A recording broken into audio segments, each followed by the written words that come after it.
listening to the Gettin Salty Experience podcast.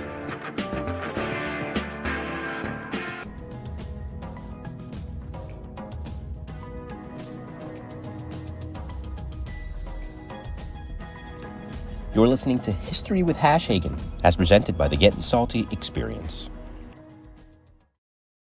Welcome back to another History with Hashagen.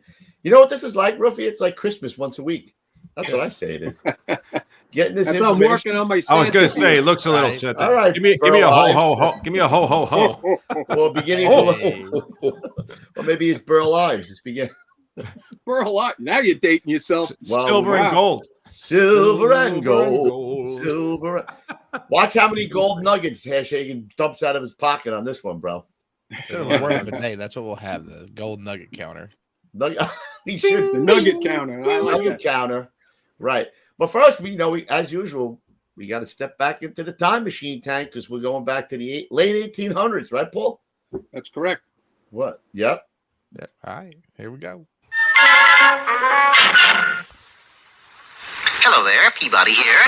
Once again, it is time to take another revealing peek back into history. What famous date shall I set it to today, Mr. Peabody? October 19th, 1781. Got it. And the place? Yorktown, Virginia, where we shall witness that great moment of the American Revolution when Cornwallis surrendered to General Washington. And away we go. And away we go. Well, that's me with the glasses. It's got a little more hair than me, but that's me, bro. And away we Legs go. look pretty close. Wow. Not Right bad, out the right? gate, he's throwing that in there. But tink. Ting. Wow. That was a nut. All right. Listen, are we going to find out how we got the name Smoky Joe, or is that just presumed? Oh, yeah, it's in there. It's in there, kid. You'll get it.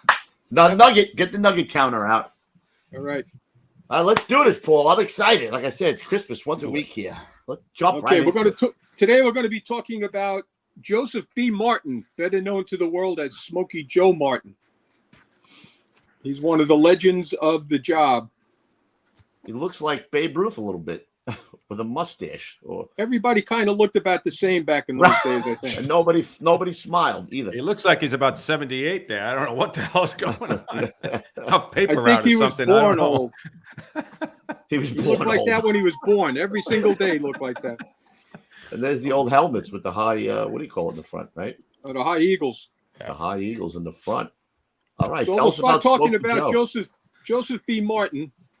We'll start in the beginning. He had to get born, right? So he was born December 8th, 1862 in New York City. And he grew up on East 13th Street. And his backyard was the backyard of the firehouse around the corner, which was Engine Company 5. So as a little kid, he's peeking out the window, and he's trying to get over there to see the fire truck all the time, the fire engine. He went to Public School 35, which is 1A, I think.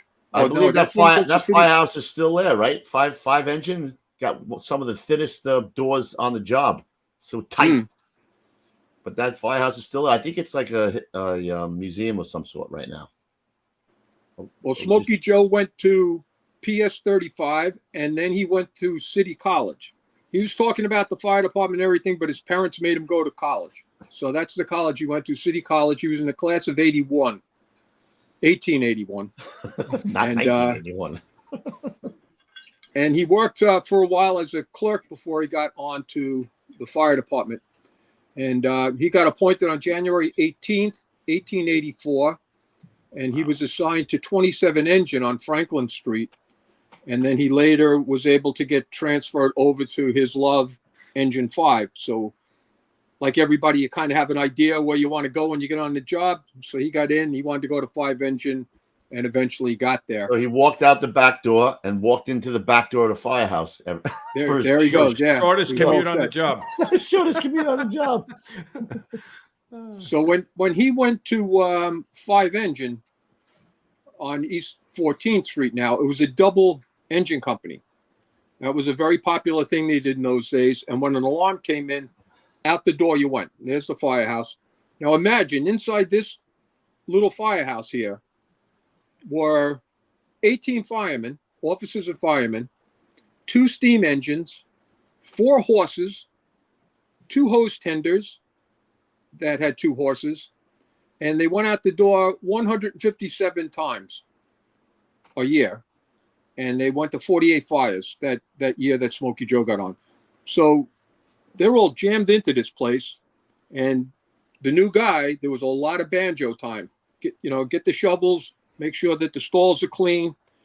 It must have been a little tough. Now, if you think about it, the modern day firehouses, New York City, the kitchens are on the first floor.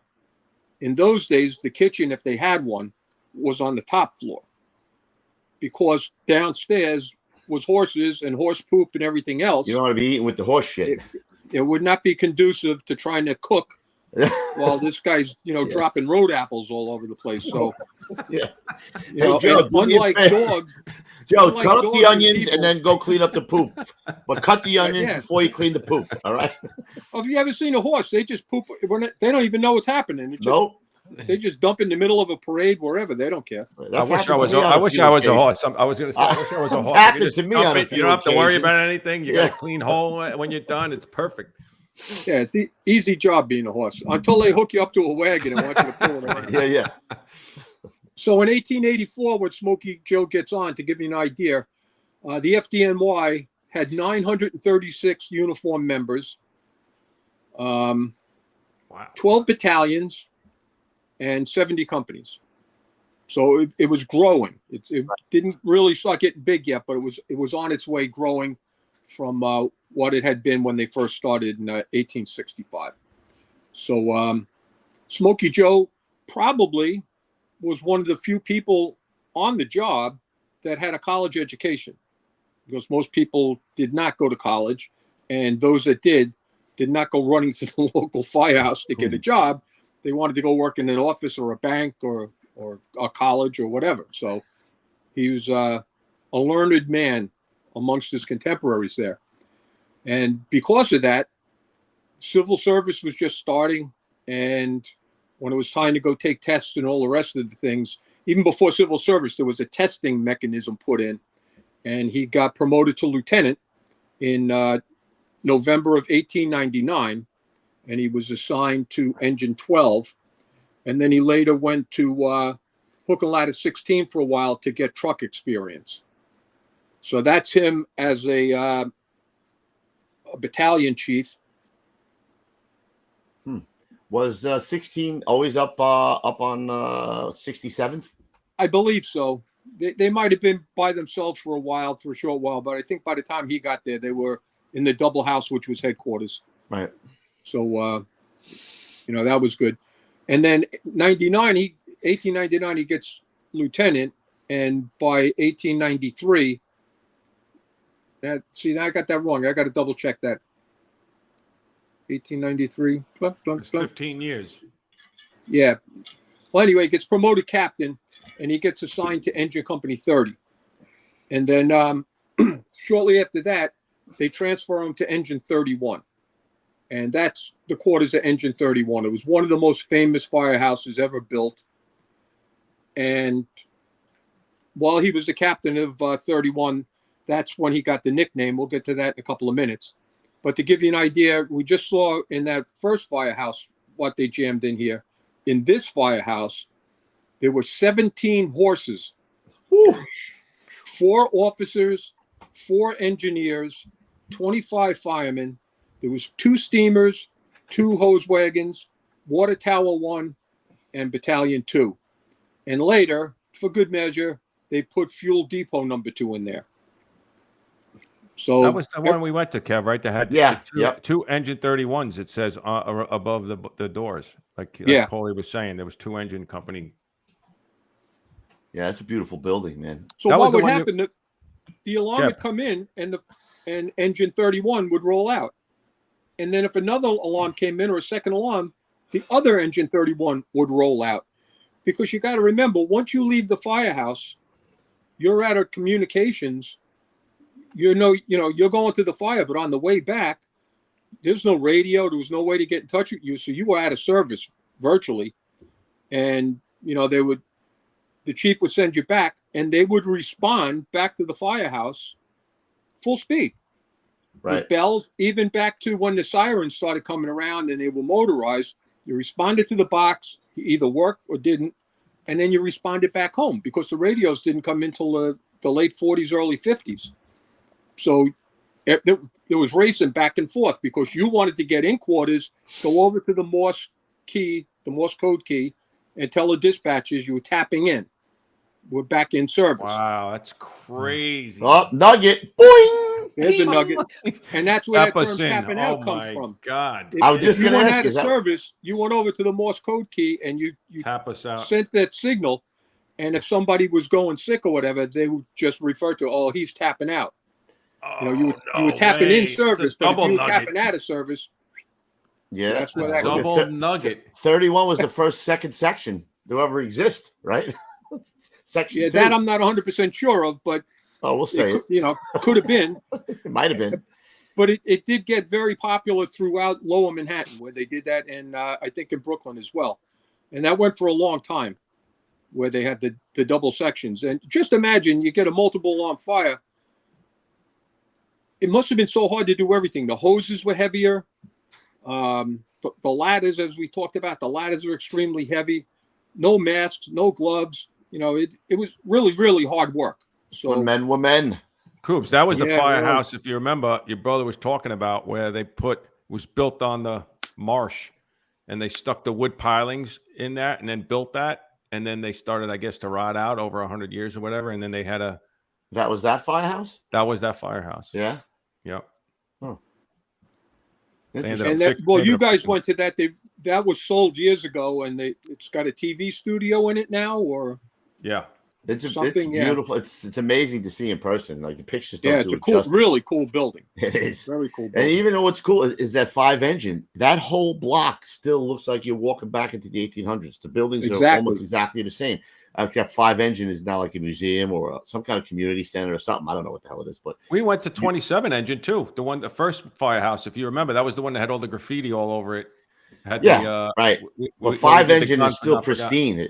5 engine, you could be walking down that street in the 1800s. The buildings are beautiful, and they're all restored. And you got to see it in person. It's really cool. And you can see Smoky Joe's where he was born, right from 5 engine. You can see the building. Yeah. So let's get into Smoky Joe's career a little bit here. Do it. So he's captain now, and he's in 31. So November 26th, 1898, he's directing operations at a loft building fire at 87 Walker Street. And there were reports that it was a watchman missing. So he gathers some guys and says, let's go. Gets a couple of volunteers. They go in looking for this guy. He gets up on the 4th floor, and it's so bad, he turns and tells them, you boys go back now. I'm just going to take a quick look here, because he didn't want his men to go in there. And no sooner gets it out of his mouth than the floor below him collapses. It's burned out. And he does like a Wile E. Coyote thing, like bang, bang, bang.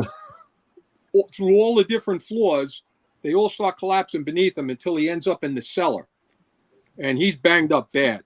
So they all go scrambling down to the cellar. They bring a hose line because all the shit came down. There's fire around him. He's trapped in this collapse. And they start digging him out. So they pull his, as the newspaper said, they pulled his steaming body from the rubble and took him out to the street. They had a priest give him the last rites, and they take him off to the hospital. So as it turns out, he's got a broken ankle, a dislocated shoulder, a back injury, and they got to put 19 stitches into his head. So he's laying in the hospital, and I think and you got to remember, it was different. It's not like an emergency room. They really have a room, so they got him over there, and I guess they just looked at him and went, I don't think he's going to make it, or, his breathing's very shallow or whatever. So one of the stories in the newspaper I thought was so cool that I wanted to share it with you guys. He's laying there all battered, bruised, and bloody, apparently dead. And all of a sudden he hears this motion by him. And there was an orderly, a young Italian guy is sweeping the floor in the hospital. That's his job, to keep the hospital clean. And Smoky Joe goes, hey, young fellow, get me a drink of water. And this guy freaks out because they told him this man's dead. Dead. So the guy looks at him And he goes, "You don't want water. You are dead." And Smokey looks at it and says, "Get me some fucking water." I'm right So here, brother. the kid goes running out of there. Probably somebody from the hospital comes over to give Smoky Joe some stuff. But as Smoky Joe put it later, he goes, "The floors were burnt through. I fell clean through to the basement. And when they got me to the hospital, they gave up hope for me. And I was there for 4 months. But I walked out on my own feet." So he walked out of the hospital, and knowing him, he walked right back into the firehouse. I and was went just right going back to say, work. can you imagine, like, by today's standard? Oh, first floor. Oh, 3/4. Second floor. Oh, 3/4. Third floor. Oh, 3/4. Yeah, all the way right down now, to the basement. If I felt three floors, Yeah. give me the check, brother. That's it. I'm out. So now this is the same year now that he's back to work after getting all banged up and everything. And it's a cold night, and he goes with the company, and I know the box 41 for those keeping score at home. It's a stubborn basement fire in a warehouse on Hubert and West Street. And just pushing the first line, they said, was really, really hard to do. And they keep getting pushed back, and they keep going and going. And they used to do things, they called it doing it in relays. Now, the companies were fairly large.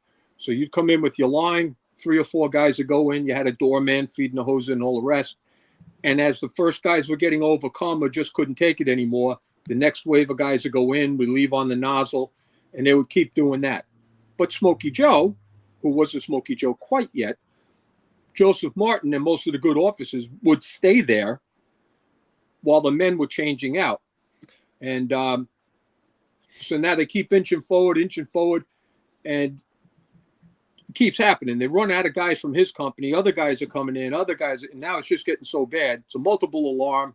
The chief's standing in the street. Croker, he goes, "All right, get everybody out of the building." So they think everybody's coming out of the building, but they're feeling Smoky Joe's line, and it's still operating. And he's going, "Where the hell's the captain of 31? Son of a bitch." All right, Croker's looking at it. This building's too dangerous. He's going to go in and get him. So Croker goes in, follows the line, gets all the way in there. And as Croker put it from the newspaper, "I never took such punishment in my life. After 3 attempts, crawling on all fours, almost out myself, I came upon the man I was hunting for. He had wedged himself between 2 big crates of furniture, and behind this defense, he lay flat on the ground and was slashing away at the fire. I grabbed him by the collar, and half mad and half proud, I said to the boys all around, 'Gentlemen, this is Smoky Joe Martin. By the gods, he certainly does love it.'" So he dragged him out. He wanted to wring his neck because he had to take the pounding to go get him. So And he Croker brings gave him over him to that. the newspapers. And you've got all the reporters and the firemen standing there. "This is Smoky Joe Martin. He certainly does love it." So right then, the nickname was born at that Smoky fire. Joe from Croker, no less. From Croker. And we'll talk about Croker in future episodes. He was a stern taskmaster. They loved him and hated him at the same time. He was they knew he was a great fire officer. They knew he was progressive, invented a lot of equipment, really did good stuff, but he was a son of a bitch. It was his way or that was it. You know, I'm the There's chief. a lot of that going around. His house, Paulie, is like 2 blocks away from mine. Oh, really? Yeah, man. That's right. He lived in Long Beach, right? He tried to build one of the first totally fireproof buildings. So it's a beautiful home. It's an old, big mansion. So I'll have to take some pictures, send it to you. We'll have it on the show. Yeah, cool. Who was that a picture of? Was that Smoky Joe Martin or was that Croker? That was Croker. Could be Croker. He looks like a mean son of a He bought the first. We'll have an episode about him. He bought the first motorized piece of equipment with his own money. It was a little steam-powered automobile called a locomobile, and it looked like somebody would build it in their garage, like baby carriage wheels and all that kind of stuff, and a little steam-powered engine. But he bought it and donated it to the fire department, and that's what he used for a couple of years. So years later, after he got this nickname, one of the newspaper guys asked him about his nickname, and Smokey replied, "No man's got a corner on the smoke market. There's thousands of men who are just as entitled to that name as I am. They're named everything from Ike to Aloysius. So it doesn't matter if you're Jewish or Irish or Italian or black or whatever. A tough fireman's a tough fireman, and everybody's entitled to be Smokey in his mind." So there you go. He tells you he was a humble guy. yeah. If As somebody well. if somebody gave that speech again, today, they would not be using the word Aloysius. I know that. Yeah. What the heck? Yeah. But there was also a baseball player at this time who named Smoky Joe Wood. And that probably helped the Smoky Joe connotation spread out Right. to the whole world. Because Smoky Joe was really, really famous in New York City. Newspaper articles for the next 20, 30 years referred to him as Chief Smoky Joe Martin. But there was this guy, Smoky Joe Wood, who would be ending up in newspapers all around the country because he was a professional baseball player. And he played for the Boston Red Sox and the Cleveland Indians. When he was with the Red Sox, he was a pitcher. And he had such a fastball that's where the nickname Smokey came from, because the fastball was like on fire, they said. There must have been a trail of smoke behind it. So I like the way we got our Smoky Joe's name better. He was on the pipe. Much better. Much better than throwing a baseball. Slashing. He was slashing on the pipe, slashing at the flames from Croker, right? I don't think I ever slashed a pipe. I don't think I ever was slashed. Well, that's why you're not Smoky Lou. Otherwise, you'd be Smoky Lou. Smoky Lou Refrano. And back then, that guy was probably only throwing that baseball like 50 mile an hour. Yeah, right. So now they start. One of the things they used to do a lot of times in those days too was they had a rank called acting battalion chief.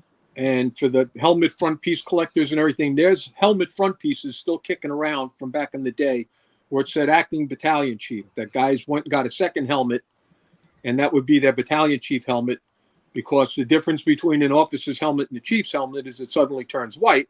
But if you're going to be an acting battalion chief and you're going to be in command, you wanted people to be able to see you and all the rest. So they were getting an acting chief's helmet, or you borrowed another chief's helmet if you're working for him because he's on vacation or whatever's going on.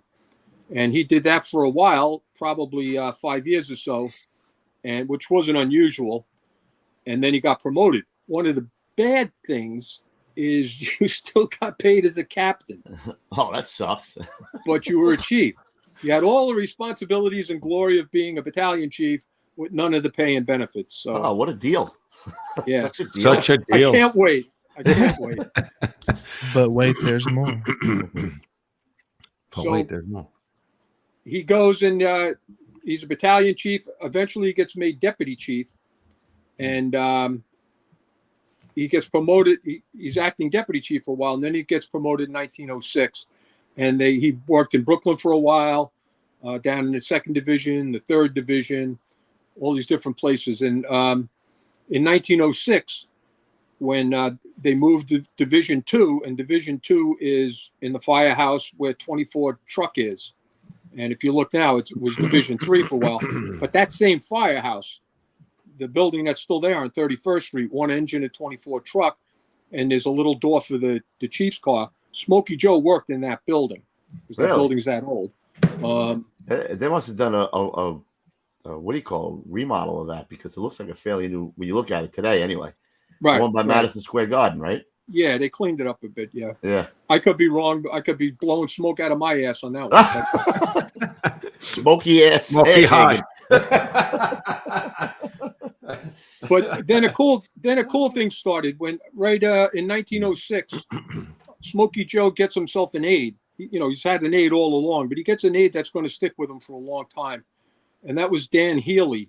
And he was from Hook and Ladder 7, got transferred to 24 so he could drive the chief. But that's him driving the chief's rig there, and he was known as Daredevil Dan. I got to hear why he got this name. Well, I think that was one of the things too. As automobiles became more and more popular and used more and more, they still was somewhat of a novelty, even up to that picture. And the fact that I remember saying to my grandfather, "Oh, the fire trucks go so fast," and he goes, "They really don't go fast. They just make a lot of noise." But even a chief car, how fast can you really go? Because you still have to be able to stop and maneuver. And if there's wagons and trolley cars, and you're going to go as fast as you can. But if you ever saw that old film of Chief Croker responding, and in the car, I think it was Croker or Kenlon, but the car goes up on the sidewalk at one point, and you see the bell ringing in front. Yes, I have seen that. They're Yes. driving everywhere. That's why these guys got nicknames like Daredevil Dan and all the rest of it. The newspapers are looking at it and go, these guys are nuts, but they got to get through. If all those wagons and cars can't move, you figure out a way to get around them. Yeah. So that steering wheel's on the other side on that rig, on that right. Tank, pull that up. Yeah, Looks like yeah. A lot of the cars in those days, the steering wheel was on the other side. I don't know why it all switched. Even boats used to be that way, and still are for the most part. And then somehow we made the decision to go to the other side, and it kind of stayed that way. I'm looking to see any That's bells a whole on that other thing. episode. I'll have to research. But Wow. that car there, that's a red car. You can't tell, of course, in the picture. That's a red car with a bell, and that's really it. They had two little running lights on it, but there was none of the flashy blinking lights that we know of today. And if it had a siren, I don't see one on there, but it'd be a hand crank siren. Right. Like Little Rascals or something. Yeah. That's a cool picture, man. Yeah. So Smoky Joe and Daredevil Dan get a box one day. This is November 1916. And they go over on 7th Avenue, and it's a blazing 5-story tenement, and they see two women trapped on the top floor. And they're standing there yelling, "We'll be right there, we'll be right there." The ladder company pulls up. They start putting the ladder up. And like I said, it would take, depending on the size of the ladder, it's going to take 7 to 9 men to lift some of these ladders up. And as the ladder's going up, there goes Smoky Joe, and there goes Daredevil Dan right up, and the truck is going, son of a bitch. There they go. They're stealing our grab. So they go up, and they go in. The ladies are trying to jump out the windows and everything. Both of them climb in, get everybody calmed down. And now the truckies are coming up. They're handing the ladies out the window. And Smoky Joe tells Dan, "I'll be back in a minute." He goes out into the hallway, goes into the adjoining apartment, and finds an unconscious woman. Now, he must have had some kind of idea from somebody that there's somebody else up there. Got that Or sense. he was just doing a diligent search and came up with her. But he makes a good grab on her, drags her back to the window, and they bring the unconscious lady down to the ground. And both of them got written up, for nice rescues. That seems like a common theme here, that the Chiefs are going up ladders and making grabs back in the day. Oh, this Smoky Joe. Look at that picture. Yeah, you know what? I think it happened on occasion, but when it did, it usually was something spectacular, because that usually wasn't what they did. Right. But that was one of those things, because it was probably those ladies showing, but the second you get that ladder up, you 9 guys got to throw another ladder and another ladder. If everybody starts running up the ladders, who's going to throw the next ladder? Right. So that's probably why Smoky Joe went up. And, they got a ladder, all the rest of it. So Smoky Joe stays in the deputy chief role for a while. But one of the unique things that started happening in 1915, when Rescue 1 got formed, I started noticing, I'm working on that new Rescue 1 book, and almost all the time where they leave the downtown area, if Rescue 1 gets special called up to Harlem or the Bronx, or they go to Brooklyn, whatever, they would send Smoky Joe with them. And I haven't found anything yet that directs anybody to do that, but I think that the chief of department, Kenlon now, we've changed, Croker's gone, Kenlon's in, and I think they were real worried that a chief that doesn't know what the rescue company could do would try to, order them to do things that would be outside too their scope. Right. Outside. Well, they don't understand. It's like, I remember watching when we pull up with the dive gear, and you could see a chief just look at us with this blank expression on his face. He knew all about putting out a fire in a building or a subcellar or a car accident. He's trusting you for everything. Right. Well, yeah. Now he's got no idea what you're doing. Right. He's not familiar with your equipment. So I think Not- it was the not same allow thing them with to the work to their smoke full helmets and all the potential. rest. So Smoky Joe was going all around the city. And then Kenlin decided that he wanted an assistant chief. Now, that back in the older days, in the beginning of the department, there was an assistant chief, but the rank went away. And then he brought the rank back. So in 1919, they make Smoky Joe the assistant chief of department. So he's not a deputy anymore with a designated area. He's citywide. He's going wherever. And he's the first SOC battalion chief, right? You could see on that picture there of him, he's the second from the right. And right on the sleeves, you can see those little badges. Oh, right. We talked about them before.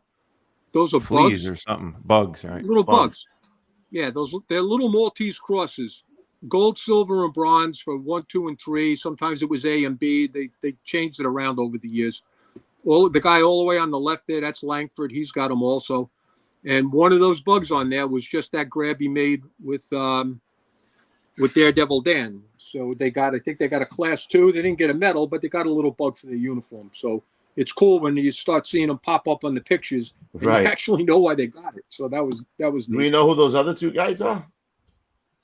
Oh, the 3 I think I know. Yeah, from the left, that's Langford. The next one is Lally. Lally was the deputy chief in charge of Brooklyn and Queens. He did all his time in Lower Manhattan as a firefighter, and then they sent him to Brooklyn and Queens and put him in charge of everything. Then there's Smoky Joe, and the last guy on the right, I'm losing his name. Might be Ross. I don't remember offhand. I like those Class A's. We should bring them back. Yeah. Double. No. You'd look good in putting on the bag. The old blue bag. The guy over on the right looks like one of those buttons are going to come a projectile. They all have that. They definitely all have a barrel. I was going to say they all look like they got that look. So you're saying that Smoky Joe might have been the first SOC chief, right? Yeah, that's right. I guess he would be. Yeah. One of the things about Smoky Joe is kind of cool because he was really into the job. He believed that most of the bad fires, most dangerous fires for the civilians and the firefighters, happen between 12 midnight and 3 a.m. So he wouldn't go to bed then. And he had his own little makeshift clothing that he would wear. He had kind of like baggy bunker pants with his shoes on. He'd kick the shoes off and put boots on when they had a run. And suspenders, depending on, a little shirt or a jacket, depending. But usually their stuff was old uniform coats and things like that. They were beat up. They looked like ragamuffins a lot of times. So he would go out and walk back and forth on the street, and you could hear the bells go, so he wouldn't go far, but just to get a little air, whatever. He'd be sick of sitting in the office all the time.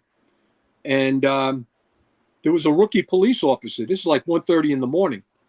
And he sees this guy with an old uniform coat, untied shoes, bunker pants on, and he looks like a bum.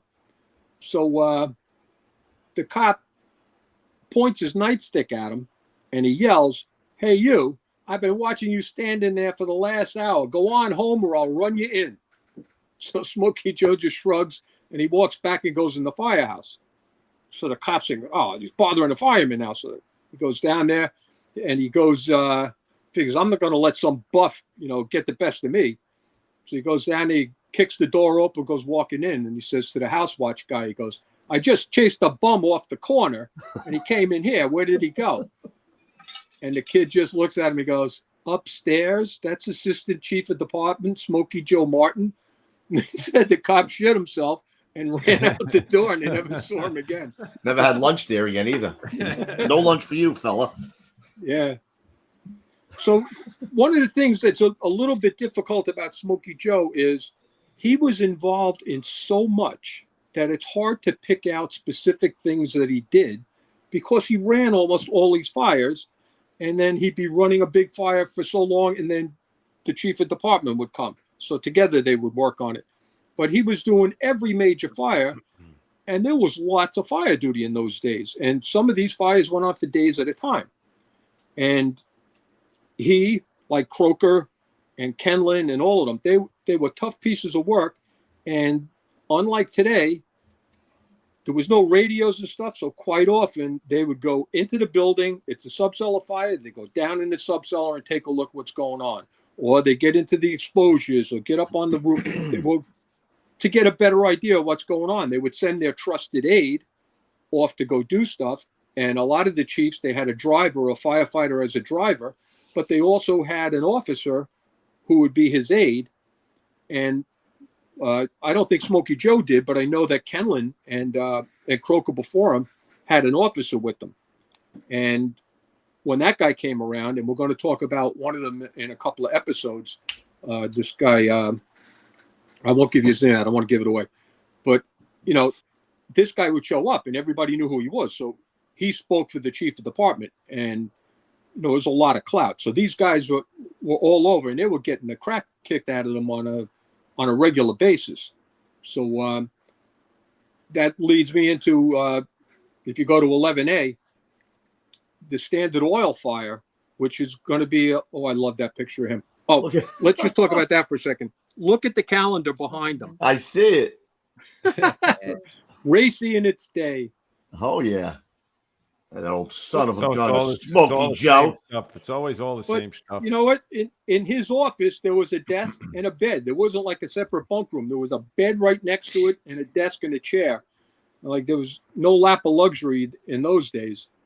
But one of the things that Smoky Joe rolls out, and he goes to the Standard Oil plant fire, which is a whole episode we're going to do. There's a picture of it. That started in Brooklyn and burned for days, and I'm not going to go into that because we're going to do a whole episode on that. But Smoky Joe Martin and Daredevil Dan went to that, and along with 400 plus firefighters at that fire, everybody was placed on a roll of merit because it was so dangerous. And that's a coffee break at the fire to show you how many they had the like the Red Cross come and set up coffee stations and all this kind of stuff. And, you know, they were there for so long. But one of the cool things about Smoky Joe in doing a lot of reading, they said that he knew so many guys that he wasn't like aloof, like some of the chiefs, like they didn't know everybody. From the days when he was a battalion chief and a deputy chief, he knew all the firemen, knew their names, a bit about their families, all that kind of stuff. So now he's an assistant chief. And one night he goes to a 4-alarm fire in this big giant warehouse. And he sees this guy and he yells, "Hey, Cudahy." And the fireman turned and gave him a quick salute. He goes, "Yeah, chief." And he goes, "Your name's Cudahy, right?" He goes, "Yeah. Used to be an 18 truck, didn't you?" He goes, "Yes, sir, but that was 18 years ago." He says, "Well, do me a favor. Go up to the cornice of that roof and open it like back when you were an 18 truck." And this guy swelled with pride now. The chief knows who I am, and boom, up he goes. And he comes back and says, "You know, it's all done, sir." And he goes, "You haven't slowed up a bit, son." Pats him on the back, and the guy goes walking on a cloud, you know, like, hooray. Smoky Joe pats you on the back, bro. First of all, he knows your name. He probably made it his business to know everybody's name, right? That was probably just well that he did. There was a really unique story, too. There was this guy, Louis Tischler. And I think he was one of the few Jewish firemen that was on the job at the time. And he is on the job, and this battalion chief is breaking his balls. I don't get the full story. The newspapers don't really go into it. Nobody around to talk to try to figure it out. But the chief wasn't happy, was criticizing his work, might have had unkind things to say to him about his religion and heritage or whatever. And Louis Tischler popped him one in the nose.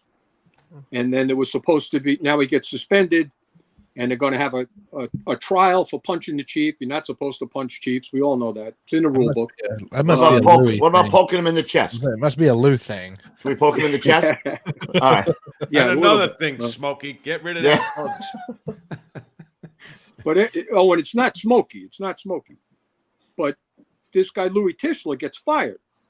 They're having a hearing. He doesn't show up for the hearing. I guess he figured all is lost. This is bullshit. So he gets a job driving a cab. So he's driving his cab around. I guess it's about a year and a half he's driving a cab. And he drives up to a fire. He sees these people hanging out the windows. So Tischler gets up there. He does like a monkey act. He's climbing up the outside of the fire escapes, partially up a tree, all this stuff. The first new ladder comes. They throw the aerial over. So he's standing with 1 foot on the aerial, 1 foot on the balcony of the fire escape. And he's handing people with fire coming all around him. He's handing people back and forth. And Smoky Joe Martin standing in the street watching this. And he's going, holy shit, this guy's really good. So they get everybody down. They're going to go get the fires. He works his way down the aerial. And Martin looks at him and goes, you look familiar. He goes, oh, yeah, I used to work downtown, but I punched Chief Hobknocker or whoever the hell it was in the nose, and they fired me. He goes, I'm going to get your job back. And Smoky Joe gets a hold of the mayor. They talk to the commissioner. They go through all the channels. The chief that he had punched had subsequently retired. I guess they got the full story that the chief was a prick and that he drove this guy to punch him. And this guy gets his job back. He gets a job back, and then he goes on. A lot of this shit going on, even in the 1800s, Kubi. See that? Oh, of course. Same old stuff. Just different help. I feel so out of place now. And Tischler ended up going, eventually working his way to Rescue 1. That's how the first time I heard of him. Yeah. Wow. And it's cool because I just love these things when things line up. Tischler worked with this guy, Dominic Di Benedetto. And I met Dominic Di Benedetto. So, like, to me, that's like, boop, there's the link. Yeah. That he was the oldest guy, rescue guy that I ever met, and he worked back in the 30s. And Tischler was still around from the 20s into the 30s. So, how old were you when? How old was he when you met him? Oh, he had to be in his 80s. Wow. And he was cool. He's a little Italian guy, and he says, I'm standing there. It's all these big, giant Irish guys and German guys and me. This little Italian guy. Says, little Italian guy. Nothing wrong with little Italian guys, right? Well, he was a Mason. He knew about bricks. He knew about all that kind of stuff. So he thinks that. I think that's why they brought me there. I'm not sure. But he knew a couple of things. He knew a couple of things. Yeah, he did know. That's a good story from. Just tells you what kind of guy he was, man. Smoky Joe. Yeah. No wonder he was loved by everybody for crying out loud. Well, he did all these things, and it wasn't. He just didn't send these people. Like that was the thing. We're going to talk about Charlie Kruger in a couple of weeks, and there were guys that would point and go, get in there, you cowards, and then there's other people that go, follow me, kid, and they would go. So now here's a good one, and this is another one that I think we should do a whole episode on. In June of 1922, there was a fire in Arverne. And that is down in the Rockaways. Yep. Now, if you know about the Rockaways, it's like a barrier beach out there, but it cuts around. In those days, that Marine Parkway Bridge wasn't there yet. So the only way to get into Rockaway by land is you had to drive into Nassau County. Mm-hmm. So there was a couple of companies on the peninsula, not many, because it was only little bungalows and a couple of hotels and whatever. So they had some fire protection, but you're going to see they didn't have enough. So a fire starts in this hotel, and they're a delayed alarm. They're unable to extinguish it. They send the box out. They pull up, and there's a 3-story wooden hotel fully involved, and 2 20-room homes across on each corner are igniting from the radiant heat. And there's a strong wind blowing in off the ocean. So the first guys just pull up and go, oh, shit. So they're putting in multiple alarms, but how are they going to get there? You can't, there's no way to get there. You've got to drive all the way through Nassau County at that time to come back to the Rockaways. So O'Hara gets down there. Yeah, there you go. So you see that where the bridges are, those lines, they weren't there yet. You had to go all the way to the right and go around and come down that peninsula. Wow.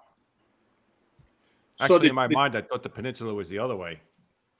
I didn't realize it was like that. Yep. Yep. That ain't easy. So the strong winds are blowing the flames and embers from roof to roof. There's wooden roofing shingles on almost every roof in every building down there. They don't have them anymore because of this fire. This is one of the fires where when the fire was over, the laws changed. So the wooden shingles are going everywhere. Everything's going on fire. The first 2 captains puts in a 2nd, 3rd, and 4th alarm. The first 2 battalion chief he just tells them it's getting so bad. Leave the pumper. Let's get the hell out of here. It's just too dangerous to be where they are.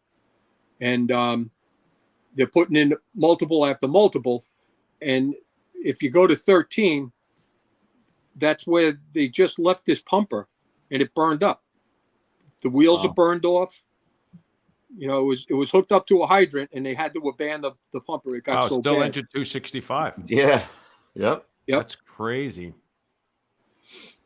So now you get Chief O'Hara, who was in that one picture we saw before in the middle. And he starts trying to set things up. And then when we go, Smoky Joe, O'Hara calls, he was in charge of Brooklyn and Queens. He calls for gasoline pumping engines. They wanted the most modern rigs they had because a lot of these things, it wasn't easy for them to drive any kind of distance, like those Christie tractors and stuff. They had slightly more modern. So they're trying to get the more modern pumpers to come because they could go better. They got fireboats coming. They got all this thing going on. So Smoky Joe gets there. Chief Davin is with him. So they decide they're going to split everybody up in two because now the fire is going from the waterfront hotel and just spreading out and going across the island, working its way to the bay side. To the bay. I was going to say, what street was this? 60th Street? Wow. Yeah, you know what? I don't know right offhand. What is it? What streets are on that beach? 60th. Yeah, 5-8 to 6-1. Yeah. Right. Wow. And the wind is coming in and blowing the fire. The left is the ocean. It's blowing across. So the fire started over there. That shows you the one fire building. And it starts going, radiant heat's going sideways. It's blowing all the shit all the way across. So there was a couple of units on the other side, but really not enough to amount too much of a firefight. So Smoky Joe gets them. And what they started doing, and we'll go really into depth on the show about this, but he had them hook up a pumper and stretch a line, and then another pumper would creep up, and that line would protect that pumper to go down to the next hydrant and hook up to that one and stretch a line, and they were covering each other, leapfrogging, going through the wall of fire to try to get ahead of this thing. And that's basically how they put it out. And Smoky Joe was at the lead, and one of the first times I ever heard of it, he had somebody take the door off a house, and he used it as a shield going down the street so he could direct them to hit this hydrant and do that. And I had to be like that, that Brooklyn job, Coob, on Knickerbocker, something like that, where it's just so much heat. The radiant heat, just with the buildings on fire. Yeah. Yeah. With modern equipment, no less. And even on that one, Smoky Joe now, he sets up a field hospital, and they start bringing in unconscious firemen. Even on an outside fire like this, 30 firemen got knocked unconscious. Wow. And that's what they were faced with. This is what the neighborhood looked like before the fire started. There were the big hotels. You can see one all the way in the back, one of the big hotels. But then there were all these little summer cottages. Yeah. And these little bungalows and cottages all had wooden roofs. So this is a tinderbox. The whole thing's just waiting to go on fire. And matter of fact, Smoky Joe gets people, he sends guys to meet the trains as they're coming in with the men that live there that were off at work because the fire started, and it started at 5 p.m. and it goes into the night. And he's getting commuters as they're coming home to help with a bucket brigade to keep other things wet because they're just trying to keep whatever they can wet so that the radiant heat's not going to get it. So he not only is going down the street behind the door, he's rallying the civilians to help him too. I mean, it was that bad. So that's not the first time that's happened in that area. Obviously, Sandy was very similar to that. Probably. This was probably the worst of them. But then they also had those fires in the, if you go to Coney Island, they had the fires in those amusement parks. Yep. They had some really bad fires in the amusement parks. And, being right on the water, I used to go when I was real active in Freeport back in the 80s. We used to go down to Long Beach kind of frequently. We called them battalion invitationals. They get a big hotel right on the boardwalk going. Right. You can't stop it. They're good firemen down there. But once that thing's in a cock loft and the wind's blowing and everything, they just start calling for help because they need it. and off you go. I spent many a wonderful morning watching the sun come up over the Atlantic Ocean. Oh, yeah. A lot of fun. I was going to say that still happens. They You know, lost Rockaway a still lot. has, still Old today. It's still if hotels. they have a windy night or something. They Mhm. still get their ass butt kicked over there. Yep. So Smoky Joe ends up being blinded temporarily by this fire. By the light. And if you look, you see that's Doc Archer checking him out. It just jump to, we'll show 18. See, now that's one of the they were able to save the building there on the periphery, but the roof burned off because all of the roofs were going on fire. That's a pretty good sized building. That's like a giant Queen Anne. That's probably a hotel. And, you go to the next one, you can see the same thing. That's where all those bungalows used to be. Wow. All those cottages are gone. Swing and a miss. We struck him out. Right. So that, and then if you hit 20 there, Tank, that's Smoky Joe with sunglasses on. Because he's Come on. Now, I don't know if you guys ever got conjunctivitis from a fire. Did you ever get it where your eyes are so bad? Yeah, it's pink eye. Yeah, right? it's basically, but it's pink eye, but it's from smoke. It's not Right. due to an infection. I had it a couple of times, being a knucklehead in the old days with the cheater and all that. And these guys, they weren't cheating. There was nothing to breathe except the smoke. And I found several pictures of Smoky Joe operating at fires with sunglasses on because the fire before or last week was so bad that the doctor told him, wear these glasses. The light's going to hurt your eyes because they were taking such a pounding. That's crazy. I love That's that. so funny that the contrast is so stark when you say, now and again when I use cheaters, but back then there was no cheaters because there was nothing to cheat off of, right? It was They were nothing. just going in with no mess, son. With your mustache. That's it. Mustache in front of your Me mouth. and my wet mustache were going in. So it's Smoky Joe.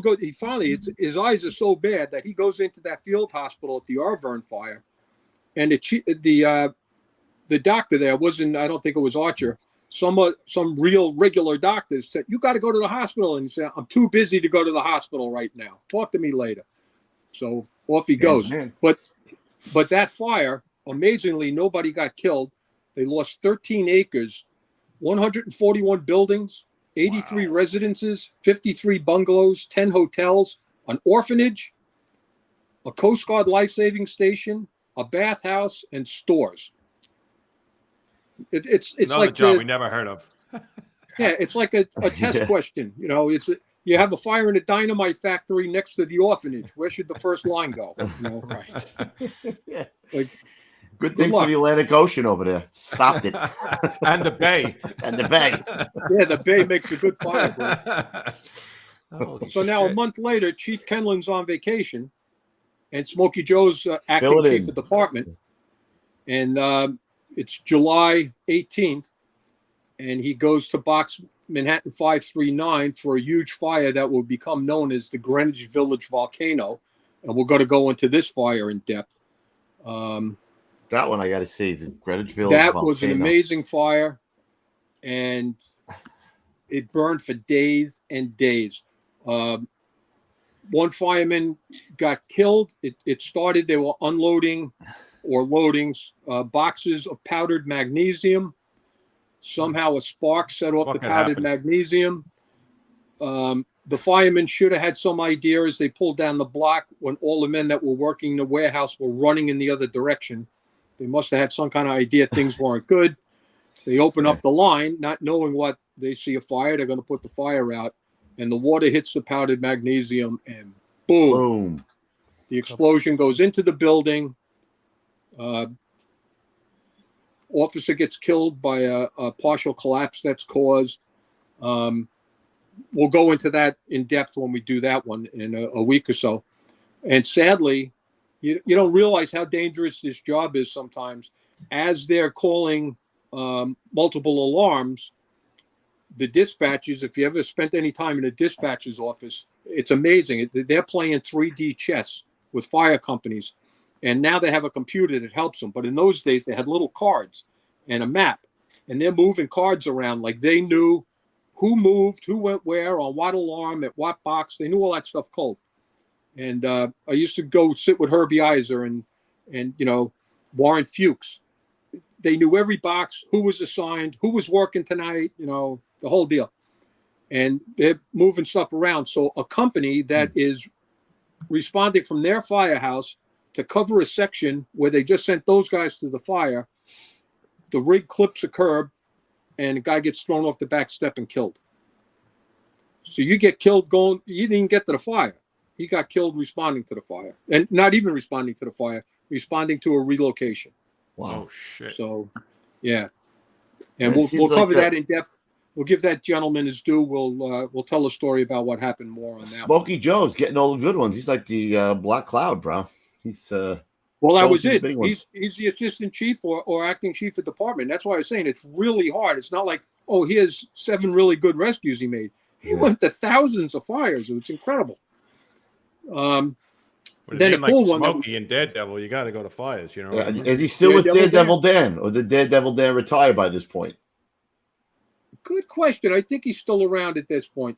Yeah, he stays for a while, but he doesn't stay as long as Smoky Joe. Ah. But let's continue now. In 1928, we talked about this just a little tiny bit in one of the previous episodes. Rescue Company 1 and 2 are asked to train members of the New York City Police Department emergency service units. They have been around a short while, and they wanted them to get more proficient in the use of tools and stuff. Yep, there's a department order with it. So you guys did this to yourself, is what you're saying. Well, you know what? They thought it was a good idea at the time. Right. So they did it. Anyway, but Smoky Joe Martin was in charge of that training. And with the rescue companies and the cops were detailed into the firehouse and worked with the rescue companies. And primarily, I think they would put them to work more on the emergencies rather than the fires. Shit. But, there was some strange emergencies in those days. A lot of people getting stuck between elevators. Things don't happen as much nowadays because of all the safety things that were built in, because these knuckleheads kept getting trapped in the elevators. Right. Mm-hmm. People now imagine trolley cars coming down the street passing each other, and some Fruit Loops standing in the middle in between the cars, and they get stuck. They're under wagons, they're under trains, so there was plenty of work for everybody. So that's why they trained them. And now we're heading towards the latter part of Smoky Joe's career. So April 14th in 1930, there's a 3-alarm fire on 33rd Street, and after about 2 hours, Smoky Joe collapses. He's been getting the shit kicked out of him for 2 hours, and down he goes. So the men pick him up. They race him over to the field hospital they set up, and we talked about that before. Dr. Archer would go. They would go into an adjoining building or across the street, use a lobby, use a store, wherever they could get them out of the elements, and set up a little triage area, and they would treat them. So Smoky Joe's in there, and no matter what Doc Archer's saying, he had a difficulty reviving him. He finally does, but Archer's trying to get him to go to the hospital, and Smoky Joe, he just refuses to go. So he sends for his son. His son is Captain Joseph B. Martin Jr., and he's relying on his son now to tell him how the fire is going. And he still won't go to the hospital, so they work out a compromise. They got him on a stretcher, and across the street from the fire is a store with a big plate glass window, a show window. So they take all the shoes and dresses or whatever the hell's there, and they carry Smoky Joe and they put him in the window so he can direct the fire. So, all those pictures of Smoky Joe pointing. Yeah. Now he's laying back on the stretcher and he's pointing. Can you imagine? You can't even make that story up. No, I mean, you can't any of these kind stories of that they were, that's that whole thing about Iron Men and wooden ladders and all. It's true. These guys took a pounding. Yeah. And sadly, a lot of them, like John Howard that we talked about a couple of weeks ago, he did not live to be an old man. Nope. But Smoky Joe, however, you'll see in a couple of minutes. It's 1930s, 40 something years on the job, right? Yeah. So he's finally put on. They get him, and they do we have a picture of that?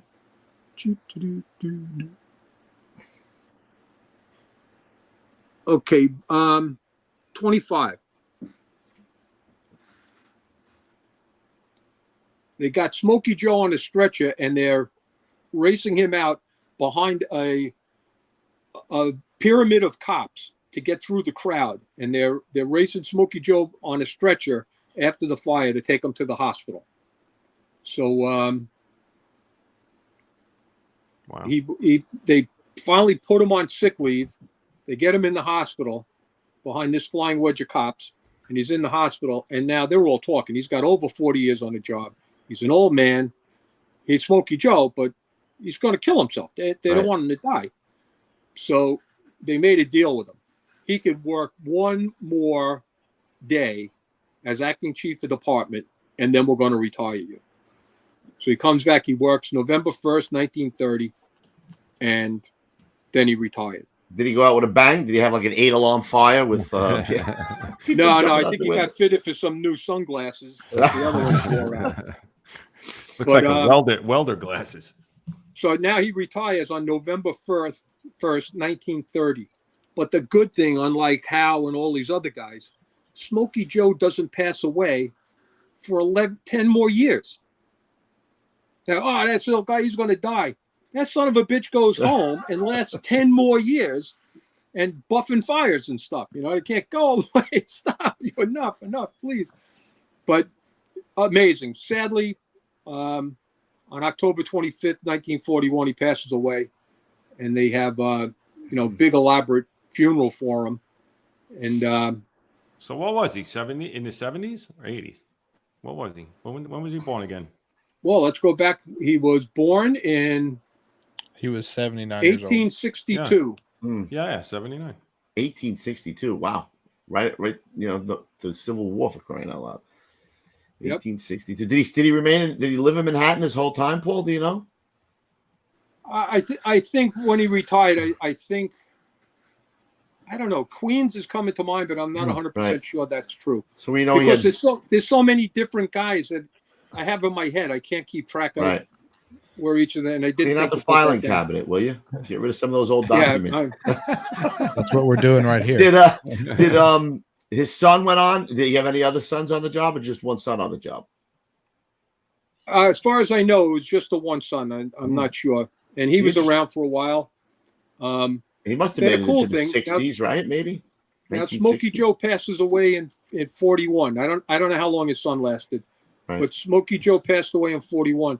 In 1944, there's a forest fire out west, and the park people rescue a little bear that's burned, and they take it back. And oh my God, Smokey the bear! They fix the bear, they get him going, and they decide to adopt this bear as a fire prevention mascot. And in honor of Smoky Joe Martin, they name him Smokey the Bear. Nugget. Now they changed the spelling. They put the E in. So now almost all the time, if you see even newspapers or whatever, if somebody writes the word Smokey, the correct spelling is no E, but because he's a figure, a person, or whatever he's supposed to be, they put that in there for his moniker to make it a little bit different. And now it's been adapted that people write Smokey with an E almost all the time. And matter of fact, ask somebody how to spell donut. How do you spell donut? D-O-N-U-T. D-O-U-G-H-N-U-T. Oh. It's from dough, D-O-U-G-H. But because Dunkin' Donuts changed it to donut, everybody spells it that way now. So the same thing happened with Smokey the Bear, changed the spelling of everything. And he probably ate a lot of donuts in his time too. So. And then a neat thing that in my year, I remember when this happened, in 1984, I'm only a year in Rescue 1. And my friend Jack Theobald, who I worked with almost all the time, I got to meet all these other guys because of Jack, Artie O'Leary from Boston, and Bobby Athanis, and Craig Buccieri. Oh, yeah. And so these guys get together and they endow a medal in honor of Smoky Joe. A bunch of guys, Craig and Marty O'Neill Anthony Buccieri, Jack, Oh, Joe shit. Principo, Tim Kelly, Jerry Quinn, Artie O'Leary from Boston, Paul Wormsley from Bridgeport, Bobby Athanas, Cliff I didn't know this. Mitch, and Ralph Tiso. They all get together and they endow the medal. If you want to throw that one up, 30. And that's the Smoky Joe Martin medal given out in his honor. Wow. Didn't know that. And Still now? I went to the, Bing. Yeah, it's one of the medals they give out. Yep. And those guys endowed that thing? Yeah, Fireman endowed it. Yeah. Fireman endowed the medal. They're still doing that? They're still. Yep. And they went out and they found the closest living relatives. I think his granddaughter was still alive. She was the only one. She came to the medal ceremony as a representative of the family. That's cool. And from what I remember, because I went to the medal day ceremony and it was cool. A lot of those guys were up there on the dais as the founders of the medal. She said, "Oh, it's really wonderful that you're doing this for my grandfather, but it's a shame you didn't come to us last year because we threw all his stuff away." Oh shit! All the helmets and oh my god! Oh my! Can you imagine owning Smoky Joe's helmets? They threw them out. No. Holy crap! So, but that's the cool thing. Do those guys? That's the good thing. You get guys from our job and guys from other jobs that thought enough of Smoky Joe, right? That want to keep his legacy alive, and then also Smokey the Bear. Ah, nice. I'm wearing the Smokey the Bear shirt. Keep it green, today baby. in honor of Smoky Joe. Sweet. So do those guys actually get to pick the guy? Like the do they get to? No. That's the Board of Merit still. I think, right? You just endow the medal. Then the way it used to work, I think it still does. They make a list of obviously class ones, but if there's more than one class one, which is the most dangerous or the most worthy, or however you want to put it, and you make a list of everybody, and then you match them up with the antiquity of the medal. The older the medal, usually goes to the higher award. Right. I got you. But then there got to be so many medals that they can't give them all out because there's not enough rescues to go with the medals. So now they give them out. Some of the old ones are given out every year. Some of the newer ones are given out on alternate years. Some have special things that it has to be a water rescue. You have to rescue a firefighter to get it, things like that. So how do you endow a medal? What's that like? What do you do? Cash. Yeah. No, I got that part. But you have to. Well, you make a proposal to the fire commissioner that you want to add a medal to, the list of medals. I think in the older days it was a lot easier because there weren't a lot of medals, and a couple of medals came and went. When we talked about John Howe, he got a medal. He got the Pulitzer medal. There were 3 given out in 1 year, and the next year they didn't do it. So that was a one-off. It was a really elaborate, cool-looking medal, but they only did it one time. Then there was, that's the whole thing. If I ever get this book published about the medals, it's like the Major League Baseball yearbook. It's just there's so much to it. Right. I don't know. The fact that we know those guys and they got a medal, I mean, that's pretty cool. I never knew that. How could we not know that? Well, that's why you got Hashagen here for the Nuggets. They endowed the medal, but none of them got the medal. They just put the money. I know, but to even come up with that is a freaking, and that was it's pretty cool. 84, whatever that was. Yeah, and to be doing that for what is that, 40 years? Well, you get Booch or somebody, they could tell you the whole story. I've been trying. I tried to get the Dennis. I tried to get. I just talked to Booch last week. He said this week he'll give me a day. I'm going to call him as soon as we get off the show. Yeah, freaking awesome, man. He'd be good. That's a great. He's story. a character. Yeah, how they did it. You always like a good character on. Mm-hmm. I know Tiso wouldn't come on, but I mean, I used to talk to him. I mean, that's a great. That's a freaking great. Well, one of the cool things. How about Artie O'Leary was involved in it? You ever hear about Artie O'Leary? Yes. What an amazing guy. I was proud to call him a friend. And again, because of Jack Theobald. He was pals with Jack Theobald. And Jack Theobald wanted to be a Boston fireman, and Artie O'Leary wanted to work in Rescue 2 in New York.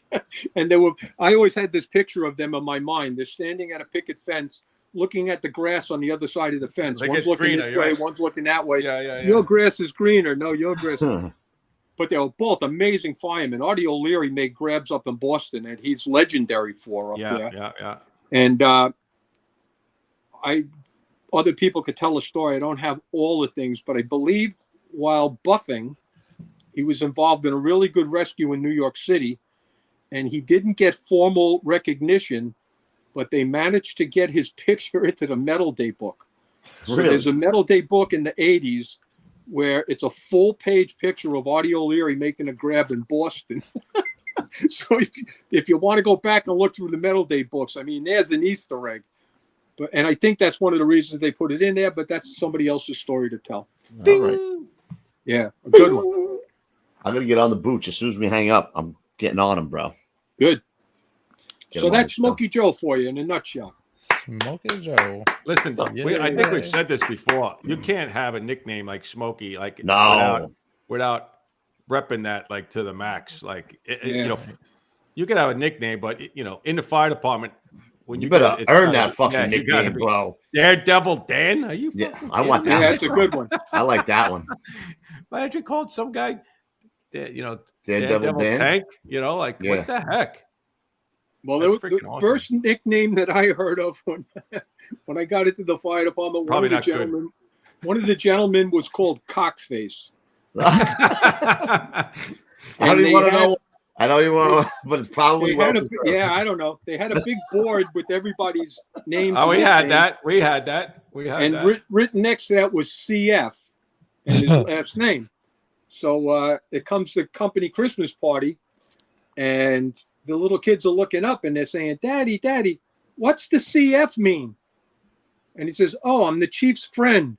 That's good. Good save, Dad. Good save. There was a guy in 117. His nickname was Screech, because as soon as you started talking to him, the whole conversation would screech to a halt. It would just be like this. And who was the other guy? Oh, Bull Tits. He was working his tits on a bull. That could be a whole show right there. Just all nicknames. Nicknames. Oh my god! Incredible nicknames. I'm going to start telling you guys to send in their nicknames too. What do we have coming up, Paul? What do you want to do next? What do you want to do a surprise? Well, you tell me. I like the volcano one. If we could, all right, we'll do the volcano next.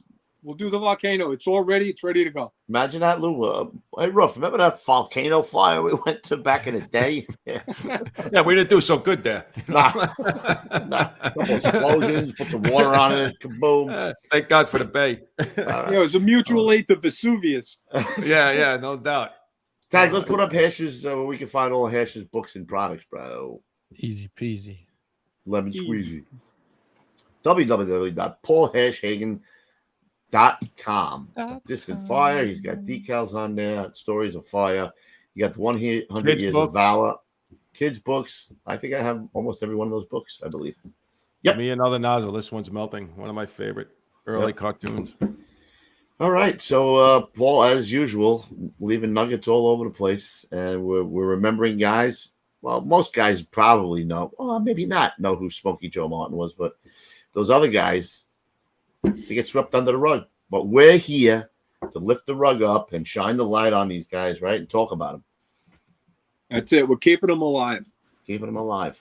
And we're clearing out files. We got to get clearing out files. Got to get some of those files in the dome. The old man in the sea. He's got too many files in there. Yeah. Move the database. All right, fellas. Look at me like this. Yeah. Bitch. It's tough to keep it. It's tough He's to the keep Gorton's track of it fisherman. Oh, the Gorton's fisherman. I love From it. Gorton's of Gloucester's. We love you, Paulie. All right, Paulie. Thanks for coming All right, my on. brothers. Thanks for tuning us in again there, brother. Bringing the show up. My You're doing pleasure. all right, man. You don't go on hiatus. Good for you. All right. We'll see you guys next week. Until then, stay low and go. All right, everybody. We'll see you at the big one. Thanks again, Paulie. Much love, fam. We'll see y'all on the fire floor. Established in 1930 and under the current ownership since 1987, the New Jersey Fire Equipment Company handles a complete line of fire department equipment and supplies. Headquartered in Greenbrook, the company operates full 3M Scott service facilities in Ridgefield Park and Toms River, staffed by 10 fully authorized Scott certified technicians with a fleet of 6 fully equipped service vans. All New Jersey fire technicians and sales representatives are active or retired firefighters, officers or chief officers, career and volunteer. They understand the business and the importance of their work. New Jersey Fire has represented Scott since Earl Scott entered the SCBA business at the end of World War II.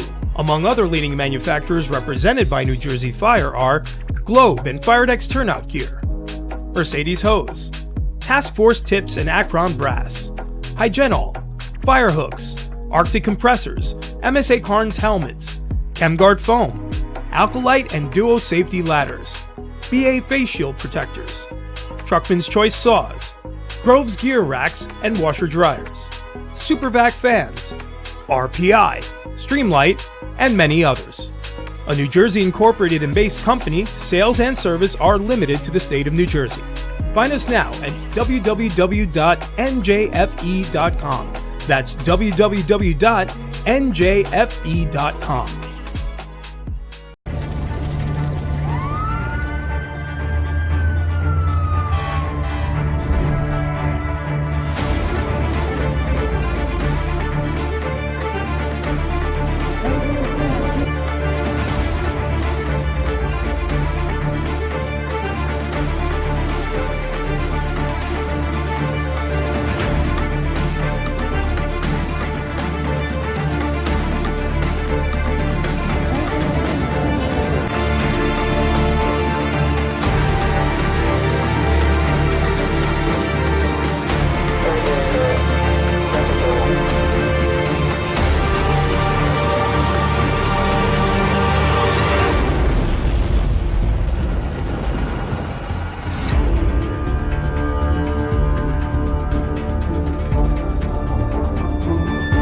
A new floor for your fire station? Choose an Armor Tough interlocking flooring system to cover your aging, stained, cracked concrete or epoxy floor. Armor Tough has been around for nearly 20 years and has proven to be the best choice in renovating your station's floors, covering nearly 600 floors across the country.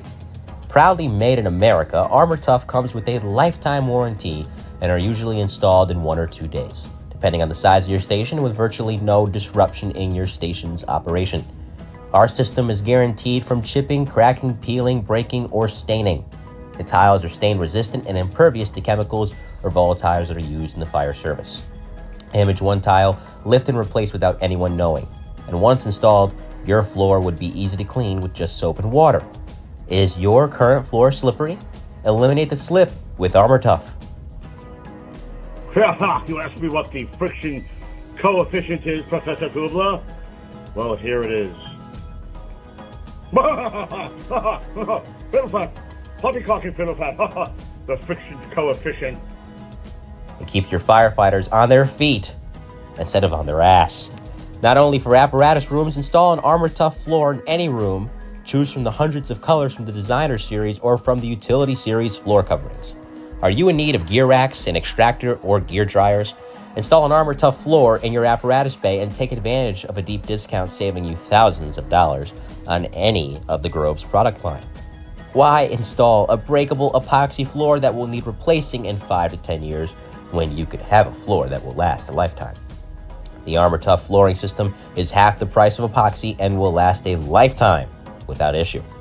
Watch as we drop a Hashagen from 75 feet on an Armor Tough floor and you won't see any damage to it. Don't try this with concrete or epoxy. Join the hundreds of career and volunteer fire departments nationwide who have chosen an Armor Tough interlocking tile floor. Call Vince today for a no-obligation quote at 908-917-8888. 7697. Again, 908-917-7697. FireWire app is the go-to resource for all news and incidents in the fire and emergency services. The mobile app is here and available for download. This long-awaited update addresses a handful of concerns in regard to intermittent crashes, jurisdiction areas, map settings, notifications, and more. This iteration displays our newly designed user interface with the focus on expansion, as we want to cover your neighborhood, city, and county. Our goal is to provide our users with the most accurate and on-time information regarding emergency incidents, news, and knowledge on all things fire and emergency services. Our newest addition, in partnership with the Gettin Salty experience, brings you SaltyWire, where you can view never-before-seen premium content from Lou and Coobs and exclusive segments in various categories. Subscribe today on saltydogapparel.com. The First Responders Center for Excellence is a not-for-profit organization dedicated to protecting the lives and livelihoods of first responders. Their education and research initiatives aim to bring greater awareness and understanding to the challenges to the health, safety, and well-being of firefighters, EMS personnel, and other first responders too. They are an affiliate of the National Fallen Firefighter Foundation.